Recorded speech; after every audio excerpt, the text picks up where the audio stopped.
যৌতুক মামলা যদি আপনার নামে হয় এবং এই যৌতুক মামলা যদি আপনার নামে হয় আর আপনি যদি বাইরের দেশে থাকেন, আপনি হয়তো বলতে পারবেন যে আপনার নামে যৌতুক মামলা হয়েছে কিন্তু আমার কিছু করতে পারবে না, বা আমি তো বাংলাদেশে নাই। হ্যাঁ, এটা সত্য যে আপনি বাইরের দেশে থাকলে আপনার কিছু করতে পারবে না, বা আপনি বাইরের দেশে থাকতেছেন, বলতেছেন যে আমার নামে যৌতুক মামলা হয়েছে, বা আমি এখান থেকে বাইরে আসছি, আমার কিছু করতে পারবে না বা কোনো সমস্যা হবে না। এটা সত্য যে আপনি বাইরের দেশে থাকলে আপনার কোনো সমস্যা হবে না।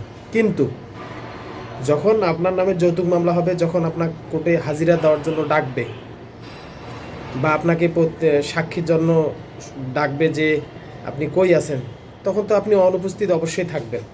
এবং সেক্ষেত্রে কি হবে, আপনি যখন জানা সত্ত্বেও বাইরের দেশে থাকবেন যে আপনার নামে যৌতুক মামলা হয়েছে কিন্তু আপনি হাজিরা দিতে পারলেন না, সেক্ষেত্রে কিন্তু কোর্ট একতরফা রায় দিয়ে দিবে।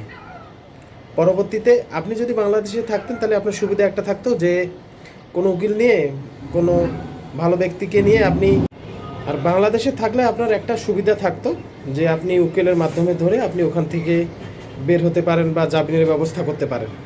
কিন্তু যখন কোর্ট থেকে একতরফা রায় দিয়ে দিবে, তখন কিন্তু পরবর্তীতে আপনার কোনো কিছু থাকবে না।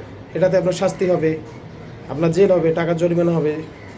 এই জন্য এই ধরনের মামলা যদি হয়ে থাকে অবশ্যই এটা সমাধান করবেন।